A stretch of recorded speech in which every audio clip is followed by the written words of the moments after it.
This podcast contains lots of swearing and violence, occasional use of the N-word, and other content that some people may find disturbing or offensive. Someone would call us up and say, hey, my friend works at this Pizza Hut, and this fucking Nazi works there, and he's always fucking with her. And so we would go to the Pizza Hut. We would wait there, and when they get off work, we'd follow them home. And then follow them to another home. And then we'd stake that place out. And we would just start making connections. All of a sudden, we had this network. It was all scribbled out on a notepad that had like 20 different addresses on it with the major hitters on their side. All the Youth of Hitler guys, Aryan Front, American Front. We had all these people's names and addresses just from following people around because we were patient. Our Friday nights would be, okay, 4 of us get together and we go sit out in front of a house, drink a couple beers and talk shit and listen to music and, ooh, someone's coming. Here they go. Okay, let's follow them to the next house. And then when they're going to try and meet up somewhere, we can dismantle their cars so they can't get there and make it really difficult for them to organize. This is Jason from Portland's chapter of Anti-Racist Action.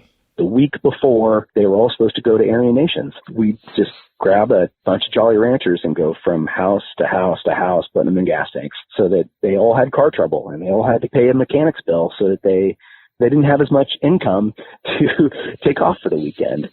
We were willing to do a lot of things that a lot of the other groups would not do, or they didn't want to risk the physical scenario, much less getting caught and then having to answer to the police.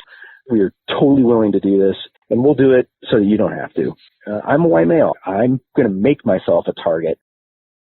We made some risky endeavors to get information that was not available.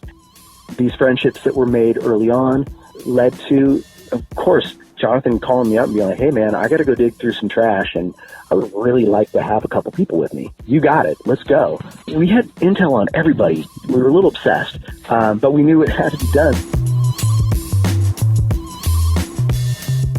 In our last episode, we looked at the House defense work of the Coalition for Human Dignity, where activists discreetly supported Portlanders targeted by white nationalist violence.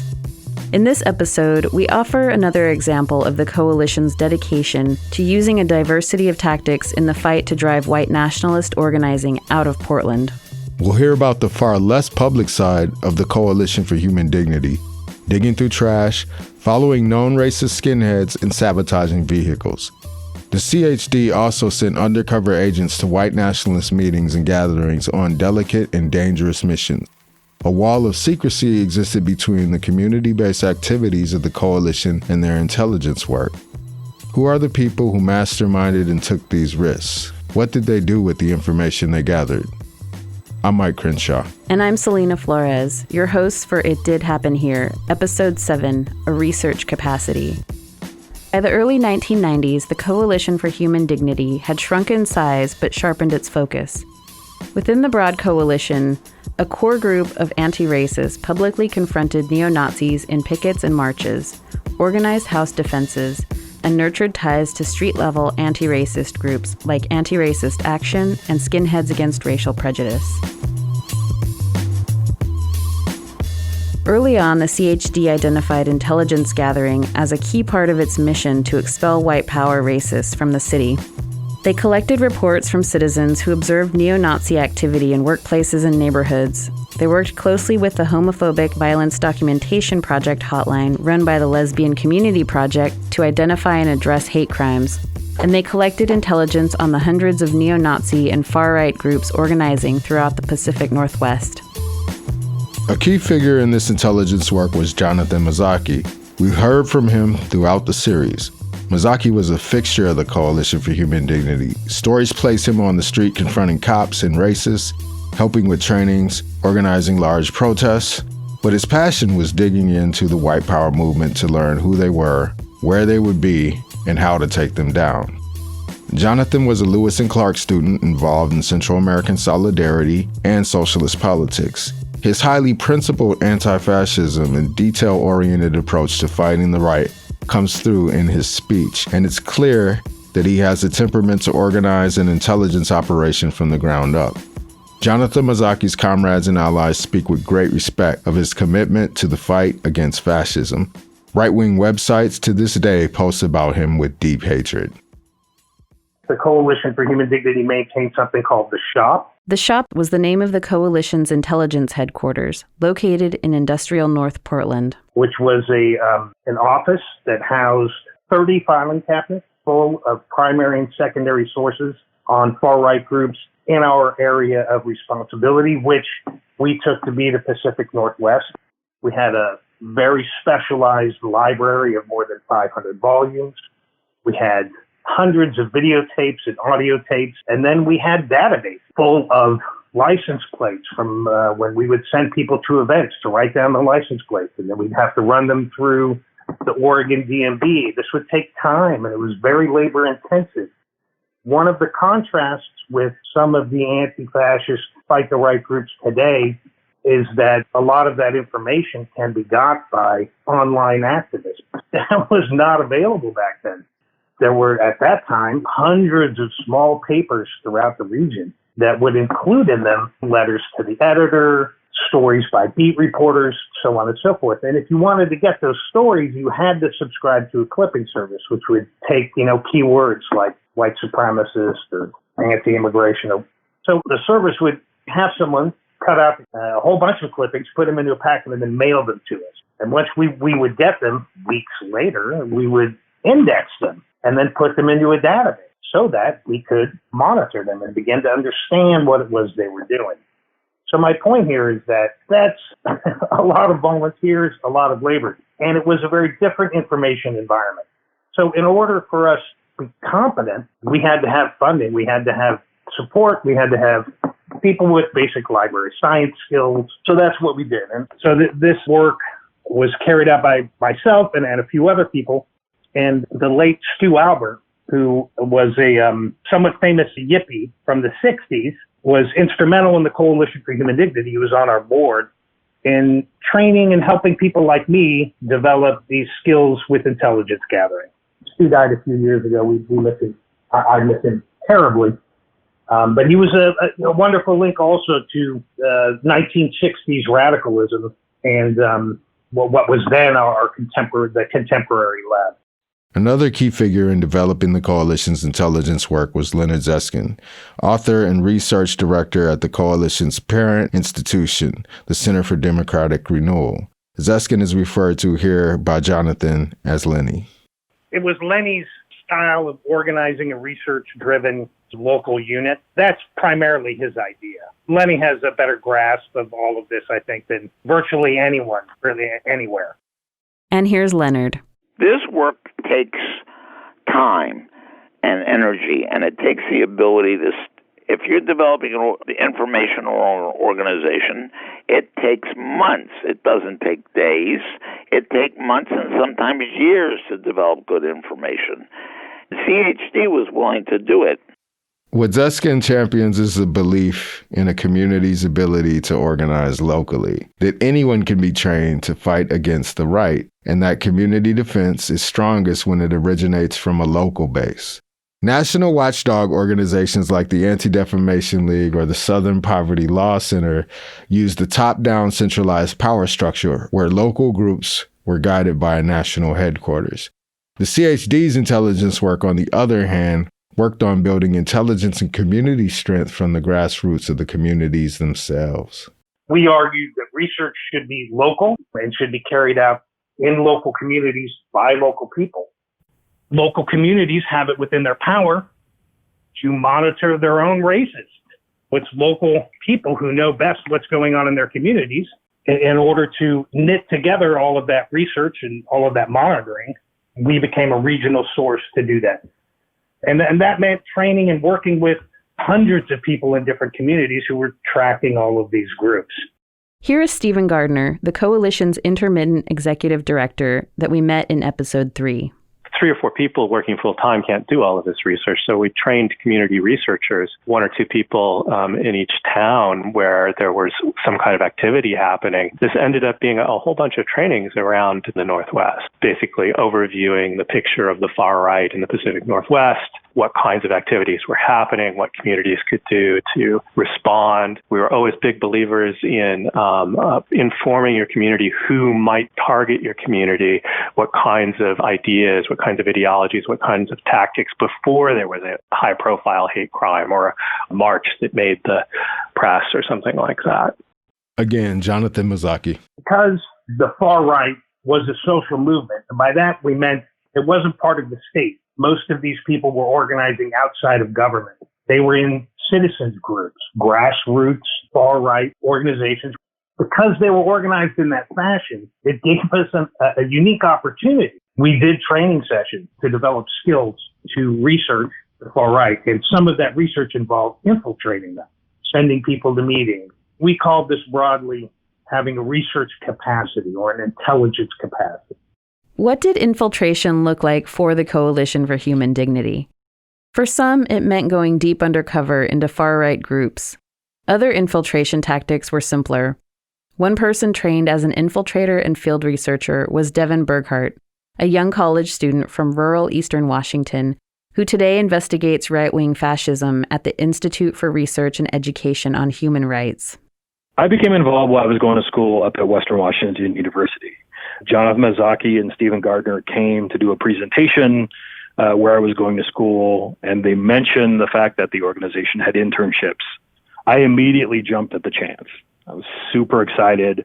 I was very much intrigued in wanting to do something to kind of push back against the rise of hatred and bigotry.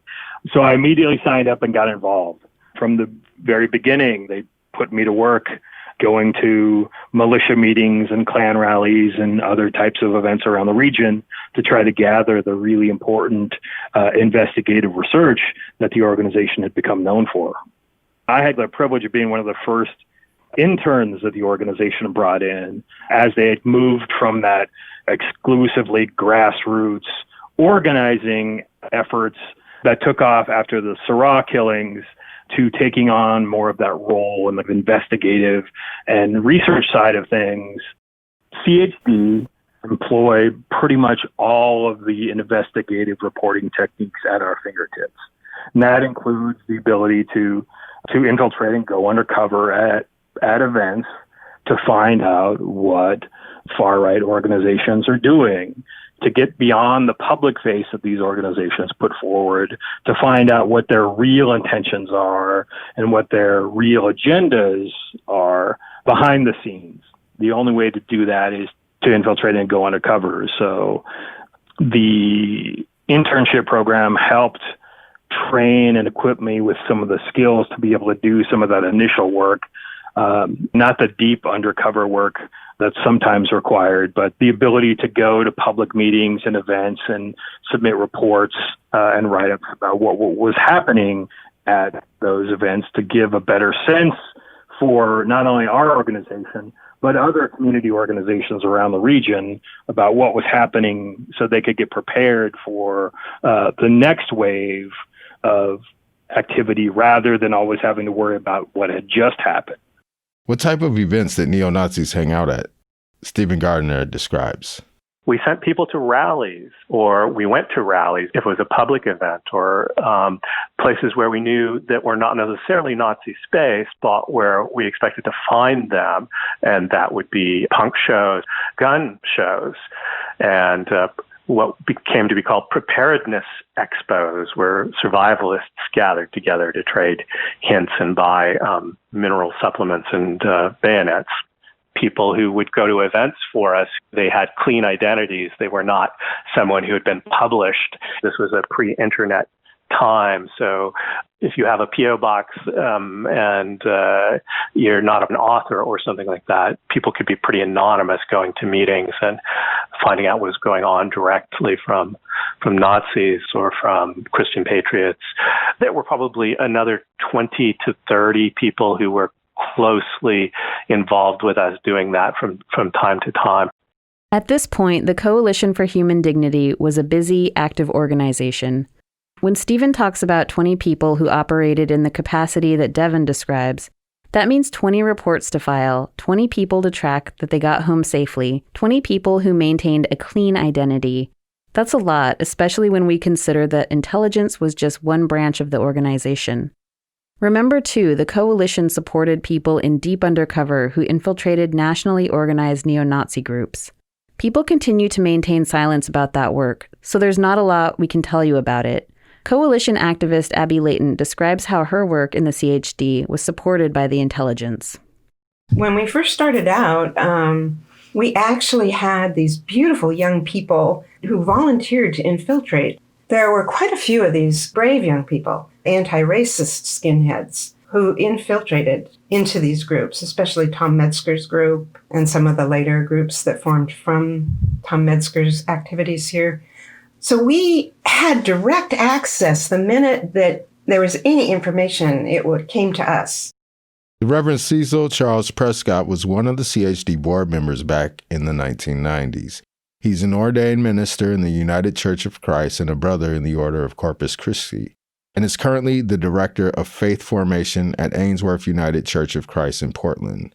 Here he describes how CHD's intelligence work supported community defense. One of the strengths of the Coalition for Human Dignity was the research, which was very, very good, and at the time was rare in terms of finding accurate information, rather than, those are Nazi, we hate them.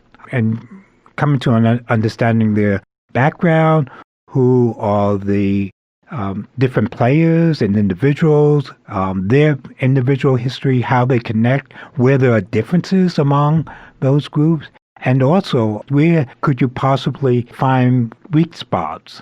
If there were tensions between individuals, how do you work that to diffuse their power and their influence? It just occurred to me that was probably a tactic that was used in terms of knowing who these people were and how to respond to their fears and to their hopes and how to attack them differently.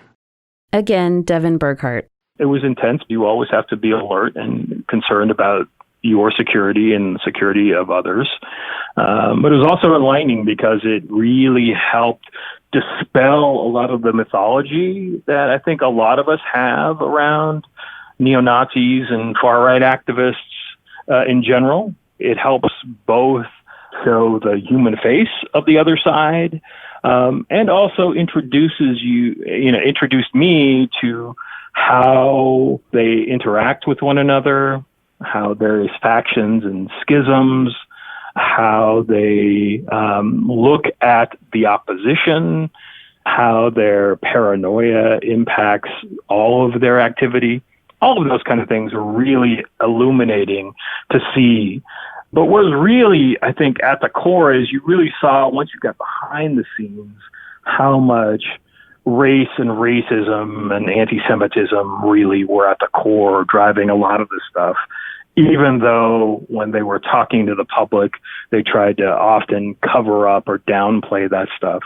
And then I think what was really most informative was seeing the impact that you could have of exposing what was going on behind the scenes to the larger public and being able to use that information to make a difference on what those organizations were going to do and how they were going to try to impact local communities. And that's always an uphill battle. It requires a lot of really hard work to have the data to show that, look, here's the details. We can tell you exactly what's happening, how many people are doing it, what's going on, what to look for, and how you prepare for it. Imagine the work. Activists attended meetings where they sat among the white nationalists, took notes, wrote down who was present, collected license plates, made relationships, then wrote up and submitted reports. These reports were then analyzed for commonalities. The Coalition for Human Dignity's research arm eroded the denial and propaganda offered by the mainstream news sources. It was the CHD's goal to prove that the speeches of the white nationalists concealed a far more violent threat to peace and public safety than anyone, public or private citizen, wanted to know existed. The surveillance Devin and others provided offered a clearer proof of intent to harm. Again, here's Jonathan Mozzochi. We did a program of infiltration focused on the Oregon Citizens Alliance. The Oregon Citizens Alliance was a fundamentalist anti-choice Christian group rooted in homophobia that in the early 1990s dominated Oregon Republican Party politics. The OCA represented itself as a mainstream organization within acceptable politics while legislatively dismantling human rights of queer Oregonians. The Coalition for Human Dignity toiled for years against the Oregon Citizens Alliance. The Oregon Citizens Alliance in the late 80s, they had already successfully overturned a governor's order banning discrimination in public employment. They had already succeeded in doing that by the time that they made this ballot measure statewide that would have banned LGBTQ rights within public employment. And you got to understand that, on the left, among many liberals and progressives, the Christian right was often treated as something that was from the past, that we had overcome, and not politically relevant, that they were just dismissed as an irrelevant political force. Back then, we were like, no, that's not the case. These movements have always been with us. They will always be with us, and they always must be fought.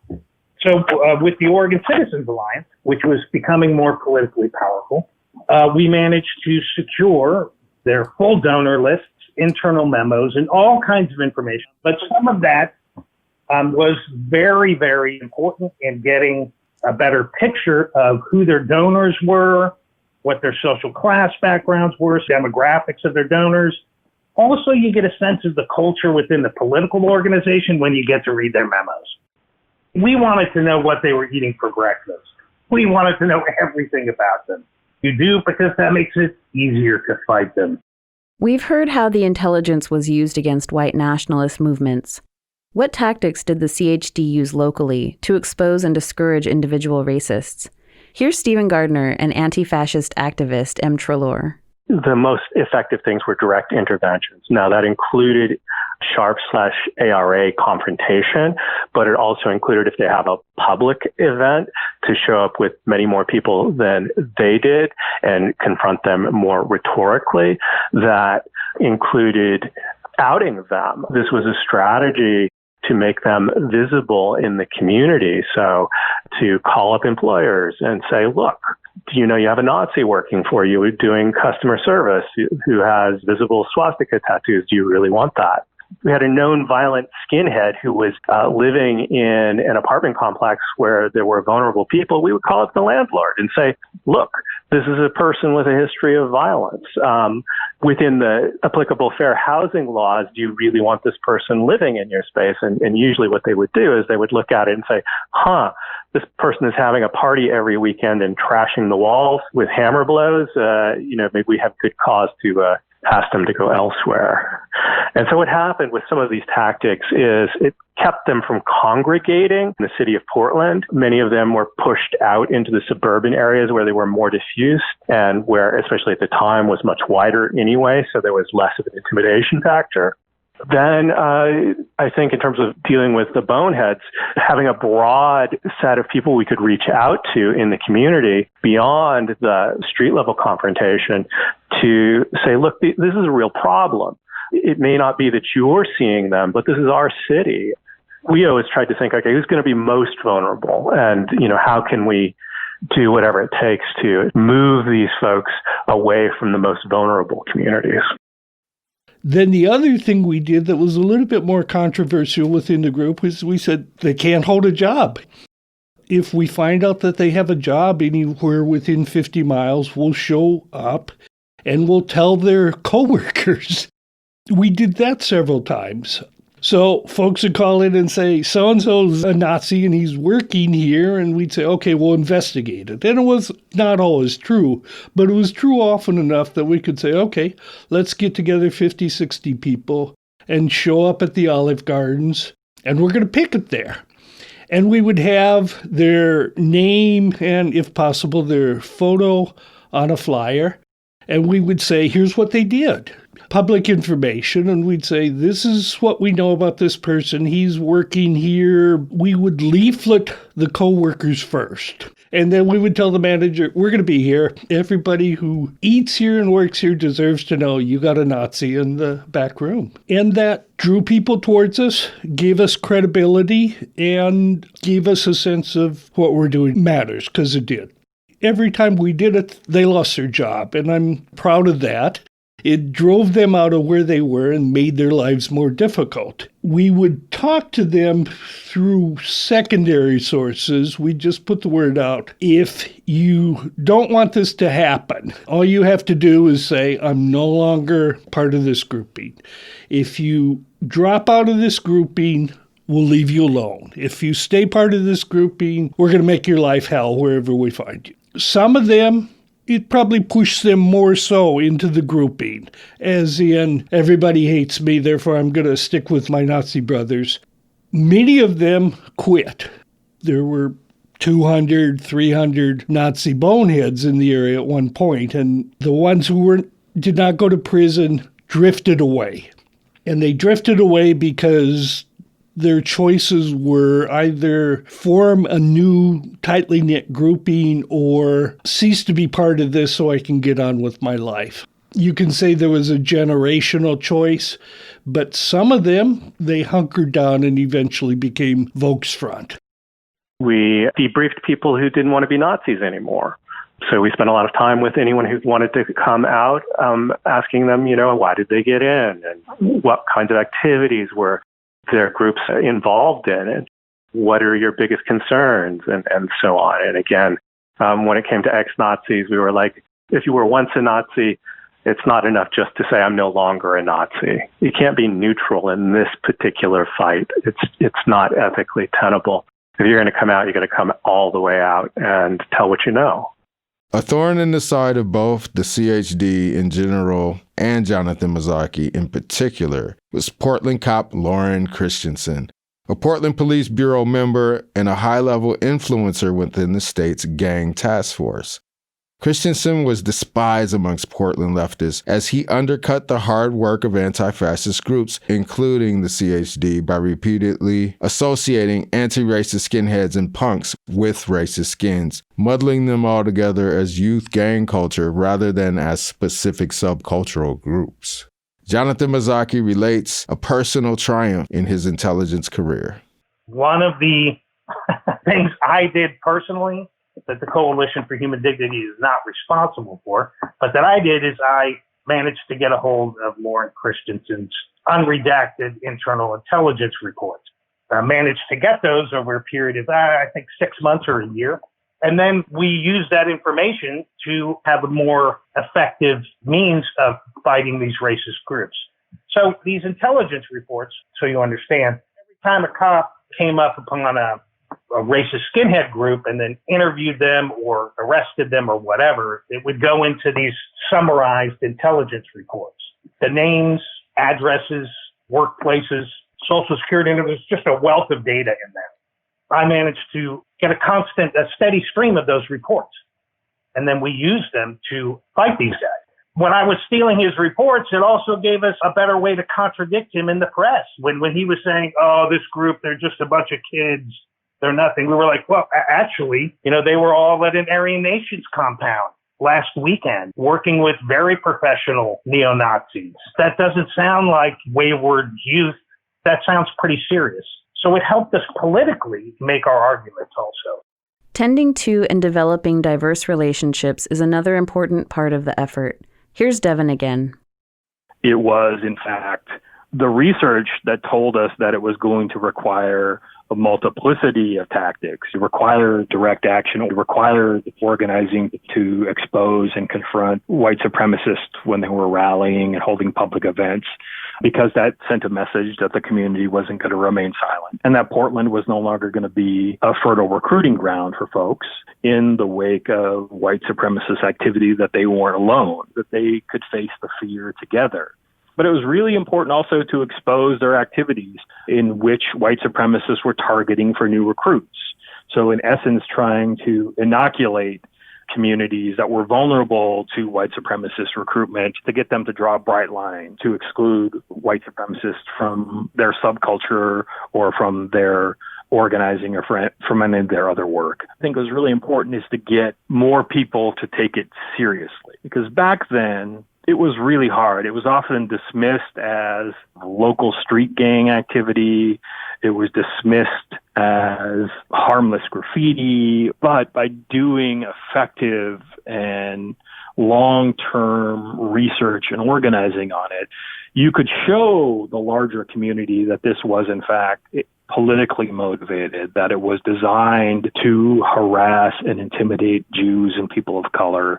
It was designed to bring about the kind of society that white supremacists had dreamed of. And you could also then expose people to the larger networks and organizations that were providing aid and support. That was effective in getting more people to take the stuff seriously, from city government to law enforcement to everyone else. Removing it from simply a fight for the streets to making it a fight for the kind of heart and soul of the entire city. The Coalition for Human Dignity struggled constantly to communicate the dual threat posed by Christian fundamentalists and white nationalists. No one, it seemed, would take seriously the intelligence, which consistently indicated that combined, these two right-wing movements could shake democracy to the core.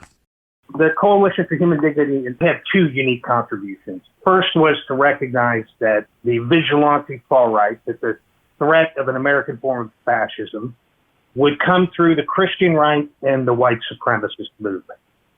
And while that doesn't sound provocative or in any way controversial today, back then actually was. Because most groups like the Southern Poverty Law Center and the Anti-Defamation League and other mainstream, more liberal groups really treated those two movements very differently. So their focus tended to be on the white supremacist movement, the Ku Klux Klan, racist skinheads, militia groups, so on and so forth. Anti-LGBTQ stuff was not considered hate group activity. The racist anti-immigrant work was also not considered, broadly speaking, hate group activity. So one of the things we argued very early on was that actually you need to take a look at both of these political trends within the far right. When you look at them, it becomes very apparent that in order to achieve any kind of broader equality, in order to move forward, we need to fight both of those political currents. So that's what we did. And if you look at the Coalition for Human Dignity's research, you'll see very early on that we made a distinction between these two political currents, but also said that they had to be struggled against. Again, you really had organizations fighting one or the other, but not both. A major strength of the Coalition for Human Dignity was their willingness and resilience to experiment with their tactics. Stephen Gardiner outlines the process. We'll try this, we'll try that. And to then say, okay, we think this will work, but we're not going to do this on our own. We can do research on our own, but we weren't trying to be right. We were trying to have an impact. And so then we would go to community organizations, usually the most impacted. That might be the Jewish community, if this is a Holocaust denial situation, or the Black community, if this is a situation with street intimidation, or the queer community, if this was a OCA thing. We would say, we're thinking about doing this. What do you think? Or what would be helpful to you? So we tried to do movement-facing partnerships to inform our activities. I wouldn't say that we always succeeded. I mean, a lot of us were pretty young back then who were involved. There's a certain arrogance of youth that sometimes made us think that we were smarter than everyone else. And we certainly spent a lot of time figuring things out about the right, reading their newsletters. And so in a certain sense, especially in a pre-internet time, we did know more about what was going on with the right than anyone else in the Northwest by virtue of having 14 filing cabinets full of their newsletters. That doesn't necessarily translate into winning. We won some fights and we lost others. At the beginning of this episode, Jason referred to his involvement with the research as a little obsessed. The mindset of the white nationalists became, for some, omnipresent in their actual lives, a virtual reality with hate at its core. This took a toll on the organizers who lived with regular death threats and harassment while media and local agencies downplayed the threat of racist violence. Stephen Gardiner explains the intimate relationship coalition activists had with the far-right world. who would routinely call me up and threaten my life, threaten my family. Not just me, this was other people in the organization as well, whoever they could get in touch with. That was the kind of organization we were in. We were constantly confronting and being confronted by political vigilantes who we knew to be violent. Abby Layton gives us some more details. My friend Jonathan, who taught me to stand up for myself, received a rat in the mailbox. It had been shot through the head. It said, "This will happen to you if you do any more of your work." I got letters and phone calls about twice a week for several years. Also, I got copies of the newsletters, the neo-Nazi newsletters that were sent out nationally. In those newsletters, my address and another one of my co-workers' addresses were on the newsletter saying, "Drop in, give her a visit. I'm sure she'd love to meet you." I was willing to risk my life doing this. And I don't know that I'm not really a big risk taker. It was just really super important to me, the work. Like after my daughter survived that attack, which she might not have, I was in shock for about a week, but then after that, I just sobbed. It was so scary to me. I've said over and over again to hold your own hand when you're scared, but I guess I want people to know that there's a great threat here, that these people really are dangerous. The work can get very, very scary. It can get very life and death. And I want to encourage each person to find their own place in it. Like, you don't have to be on the lines. You don't have to, you don't have to force yourself past where you feel at your edge. Just go to where your edge is. That'll be enough. For a small, poorly funded organization, CHD has left a powerful legacy. The work of the research activists lives on in many organizations who called on them for help, and in the lives of activists themselves. Throughout this podcast, we hear people referring to the work of the CHD as being hard work, but most of the CHD activists we interviewed about their experiences are fighting white supremacy and white nationalism today. When Devin Burghart encountered the Coalition for Human Dignity at the meeting at Western Washington University, he could not have predicted the impact it would have on his life. I've been working professionally on white nationalism for over 25 years now. I started at the Coalition for Human Dignity. And what's important about CHD is what an important role that small Portland and Seattle-based organization played in helping shape the research capacity and the desire to do that work in other organizations, groups like the Montana Human Rights Network and the North Carolinians Against Racial and Religious Violence, and numerous other local groups were trained and supported by CHD back in those days. And it was CHD that, after my working with them for about 4 years, CHD got a call from an affiliated organization in Chicago who was just starting up, and they really wanted to add a research capacity. The group was called the Center for New Community. CHD gladly decided to volunteer me to go out there and work for a couple months to help them set up that organization and help them build their research capacity. And it was after doing that for a couple months, we decided that it would be best for me to stay on and help build up that organization. So in many ways, the work that the Center for New Community did for over 2 decades was in large part seeded and grown by the work that CHD and others were doing. And we couldn't have done it without their support and their training and the kind of vigilance that they provided on the ground. It really inspired that work and continues to inspire the work we do at the Institute for Research and Education on Human Rights. Today, with Proud Boys shooting protesters, presidents displaying fascist behavior and speech, Christian fundamentalists gaining mainstream political power and threatening basic reproductive and other human rights, researching far-right hate groups is just as urgent as when boneheads chased Abby Layton's daughter onto Mary Steiger's porch. Again, Jonathan Mozzochi. So today, groups are carrying that out through doxing, through deplatforming, and they're very effective, and they're effective in ways that we really never could be. And I have a great deal of respect for that work. I would say one thing, it's not a criticism. What we call signals intelligence or internet hacking, doing intelligence work online is one form of research-driven politics.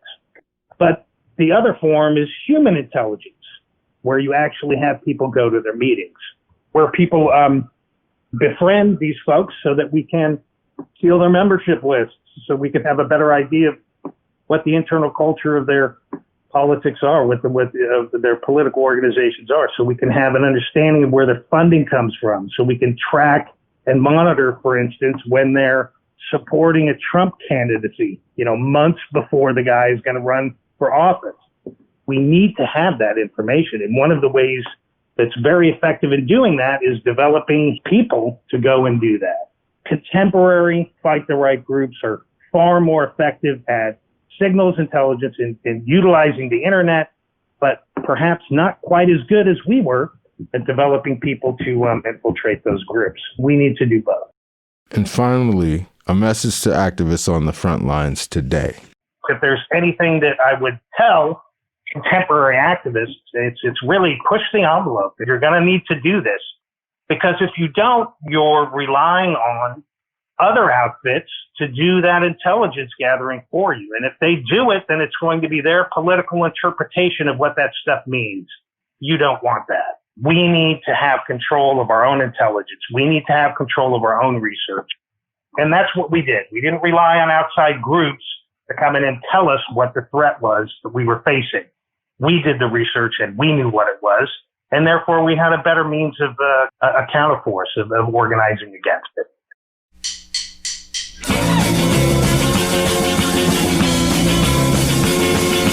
Quick, run, hide in shadows. Exit, come and escape from light. Break through, smash, there's a beat you at a time. Smile, see the staple in my eyes, go down in shame. Running in the shadows. Rolling in the gutter. Thanks for listening to episode 7 of It Did Happen Here, a research capacity.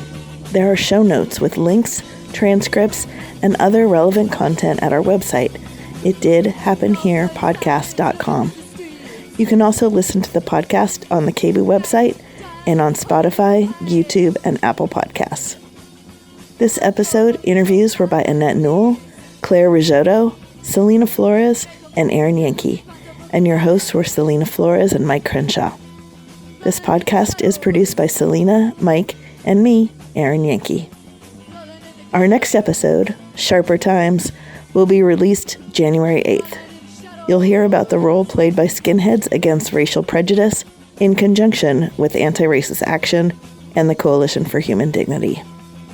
Music in this episode is by Anitek from the Free Music Archive and the Neo Boys.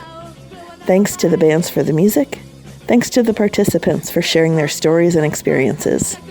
Thanks to the Marla Davis Fund, KBOO Community Radio, and the rest of our production team, Mo Bowstern, Icky, and Julie Perini. And thank you for listening. Rolling in the gutter. Running in the shadows.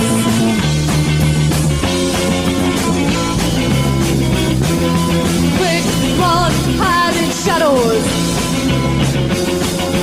Exit, come and escape from light. Break through, smash, cause I'll beat you to a pulp. Smile to destabilize my eyes, go down in shame. Running in the shadows. Rolling in the gutter. Running in the shadows.